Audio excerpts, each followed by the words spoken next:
Gonna try, gonna try, gonna try. Work till I die, till I die, till I die. I'm gonna fail and get up, cause I'm not giving up on my dream. Hi my lovely Frosty fam, it's me, Karen Frost, here at Nail Decadence, and I'm using lots and lots in this set of nails.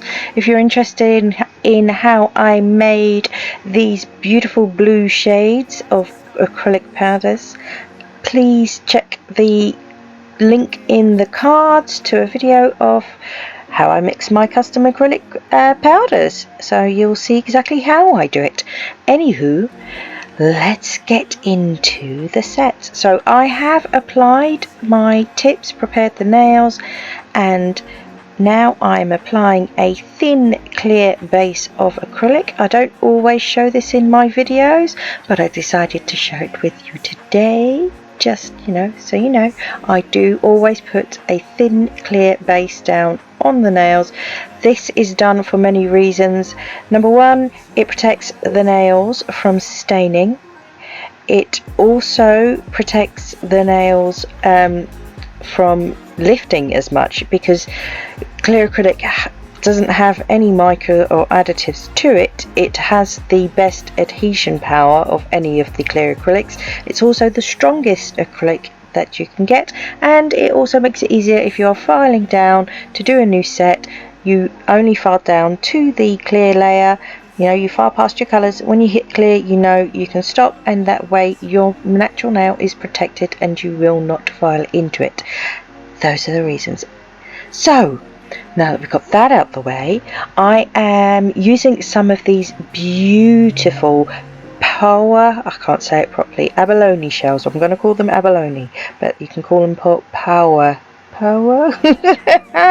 Yeah, shell pieces, abalone shell pieces. These are stunning. So I just put a small amount of a very light blue as a background, placed my shell pieces into it, and then I've encapsulated those shell pieces in clear acrylic. So I'm kind of making a, what's the word I'm looking for? I can't think of the word, but I'm making that bubble type thing in the middle of the nail. So it's a pretty cool effect, it really is.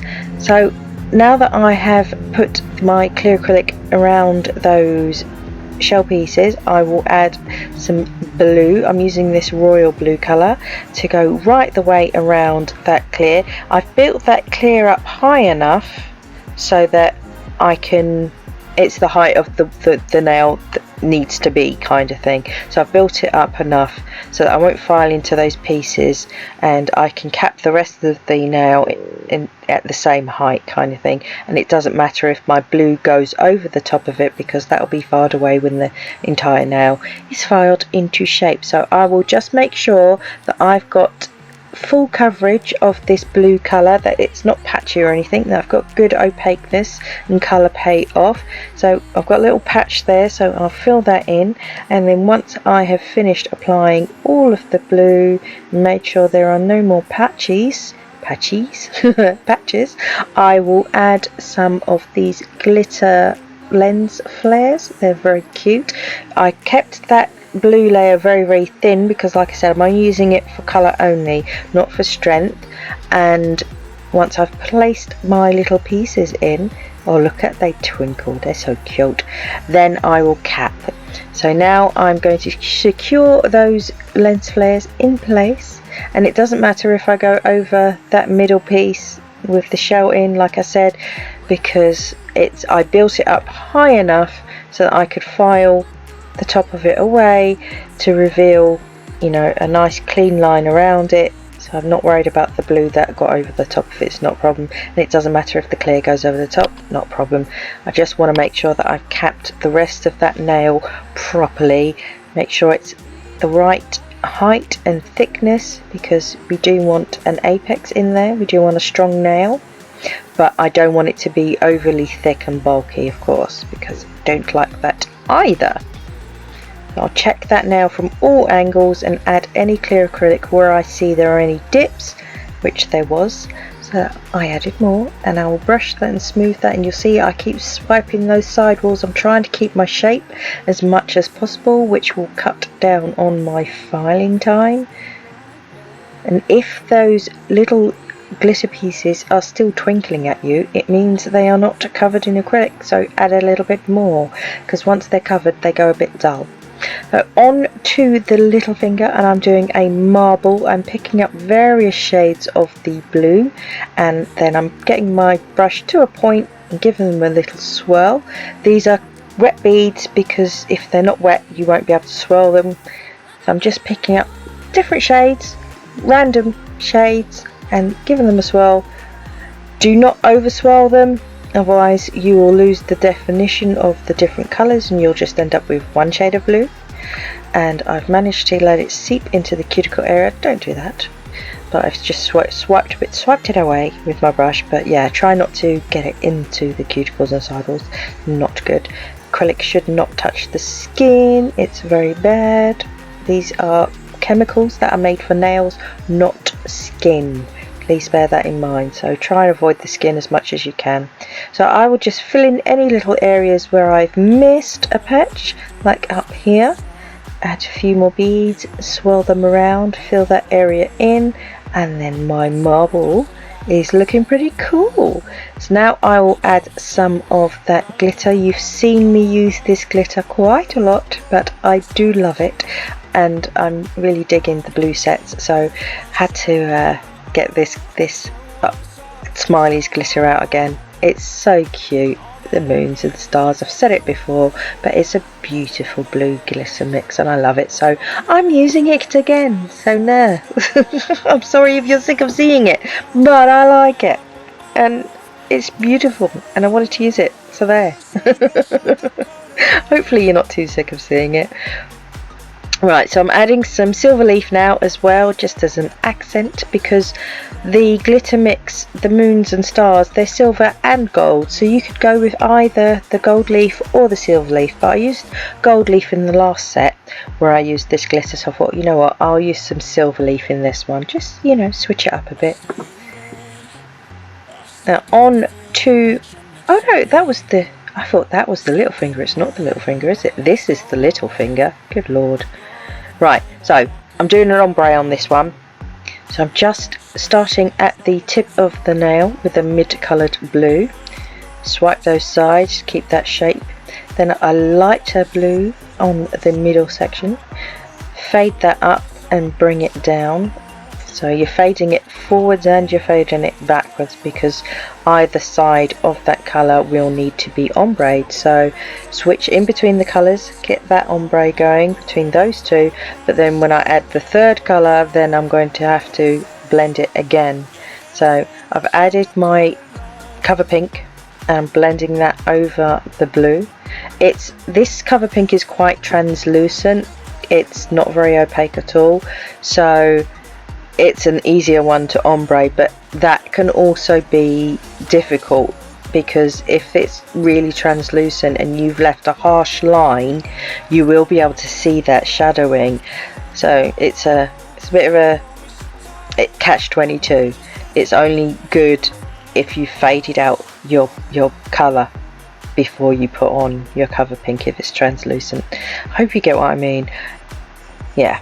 If it's too translucent, you will see the colour underneath the cover pink, and you don't want that. So make sure you blend that bead really well with the colour before you add your cover pink over the top.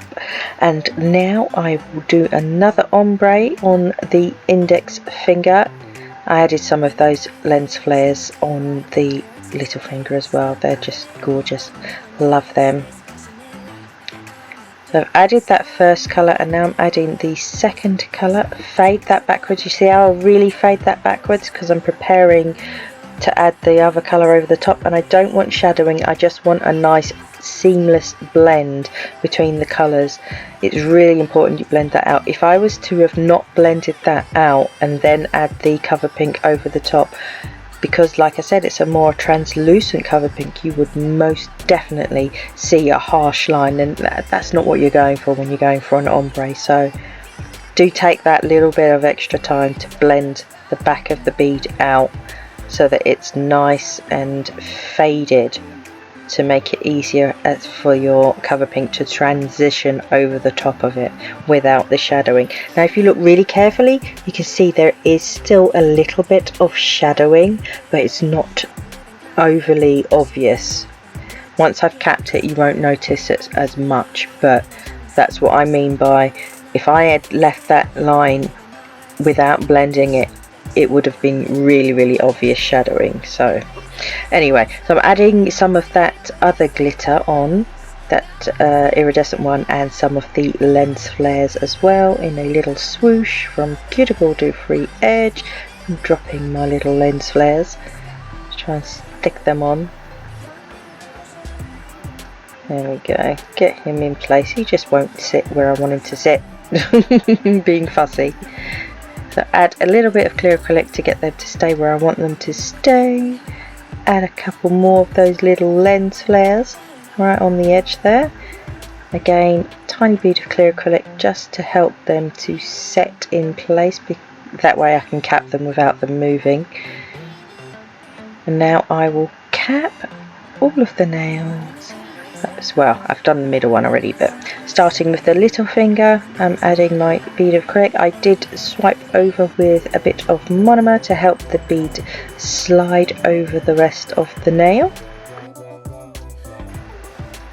When you're capping, do pay attention to the shape of your nail, so make sure you're bringing in your sides, swiping down your sides so you don't lose your shape too much, because that will mean you'll have to file more, which nobody wants at all.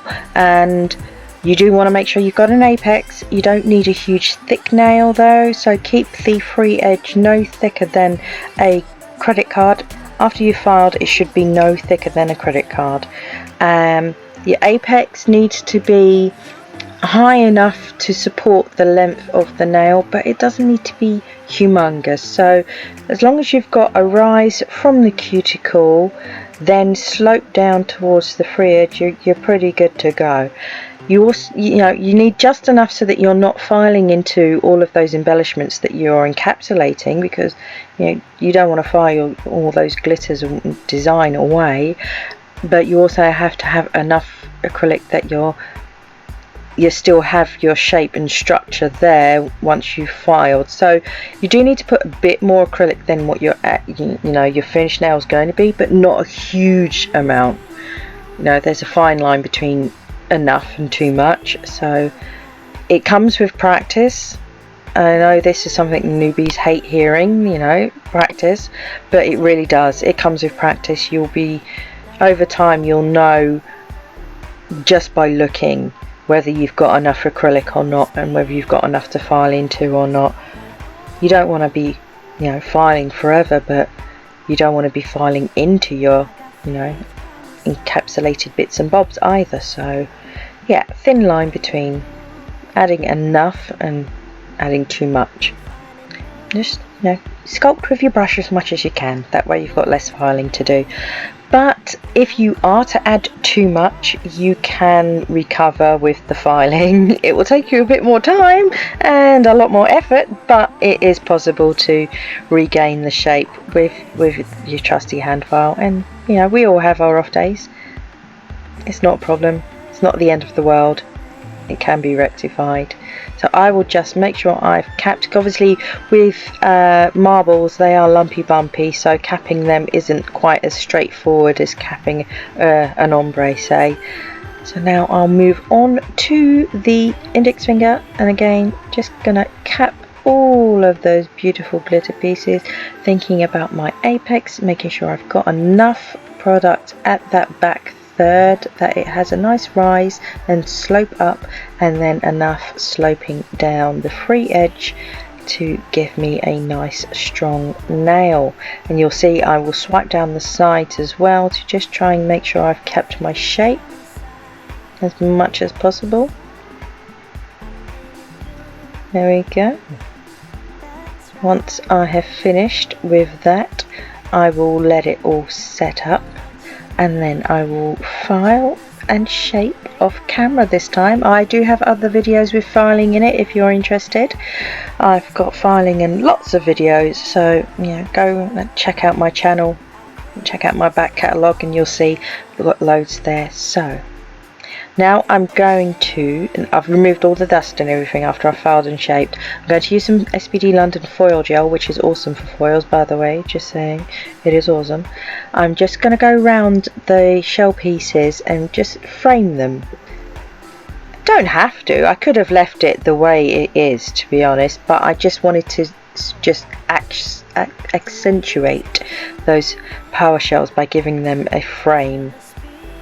So I'll just do a thin-ish line around that shape I made in the middle of the nail, cure that for 60 seconds, and then as soon as it comes out of the lamp I will apply the foil to the gel and it will stick and it will be pretty. And there you go, I've got a frame. How cool is that? So we are going to be topping off and keeping it tough right now, so it's the end of the video. Thank you ever so much for coming to my channel and spending your most precious time with me watching this video.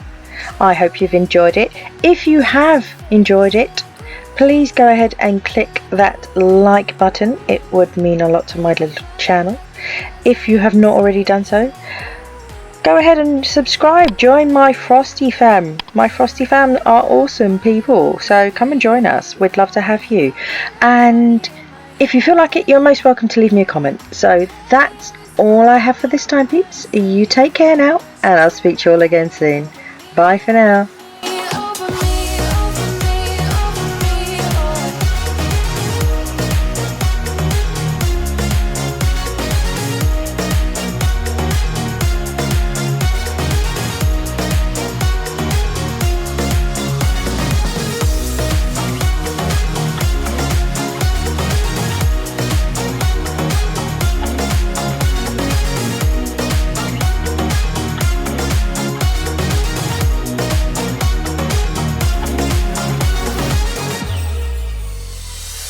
Advertising, you were not meant for me, still not surprising. Need no apologies, cause I just don't really care what you think, what you think, what you think. Someday soon, I'm gonna make